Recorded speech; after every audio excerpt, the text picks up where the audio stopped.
आज आपण कल्याण विभागामध्ये जे आमचे 4 पोलीस स्टेशन्स आहेत, खडकपाडा, महात्मा फुले पोलीस स्टेशन, बाजारपेठ आणि कोळशेवाडी. या विविध पोलीस स्टेशनच्या मधून जवळजवळ 72 मोबाईल्स आपण आज तक्रारांना परत देत आहोत. CRR पोर्टल हे एक ऑनलाईन पोर्टल आहे आणि त्या पोर्टलचा वापर करून आपण हे सर्व मोबाईल्स लोकांना आपण परत देत आहोत.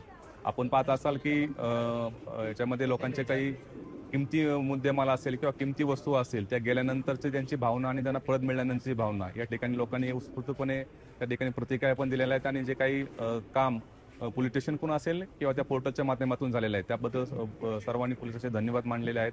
आणि आमचे जे अधिकारी कर्मचारी आहेत त्यांच्या माध्यमातून ह्या पोर्टलवरती तक्रार अपलोड करणे आणि त्यानंतर ज्यावेळेस मोबाईल ट्रेस होतो तो त्या मोबाईल त्या व्यक्तीकडून परत मिळून त्या ज्याचा मोबाईल चोरीला गेलेला आहे किंवा घाळ झालेला आहे त्या व्यक्तीपर्यंत पोहोचवण्याचं काम या पोर्टल माध्यमातून होत आहे.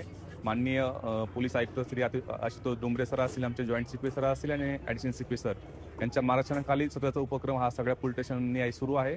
आता आपण कल्याण उपविभागाचं डिस्ट्रीब्युशन केलेलं आहे. आपण यानंतर डोंबिवली उपविभागामध्ये पण सुद्धा 100 पेक्षा जास्त मोबाईल्स आपण त्यामध्ये लोकांना परत वितरित करणार आहोत, जेणेकरून लोकांना त्यांचा केलेला मुद्देमाल आहे तो लवकर मिळेल आणि तो त्यांना आनंद घेता येईल. किती लाखाचा हा मुद्देमाल पकडला? हा जवळजवळ टोटल आहे 72 मोबाईल्स आहेत आणि 12 लाखापेक्षाही जास्त याची किंमत आहे.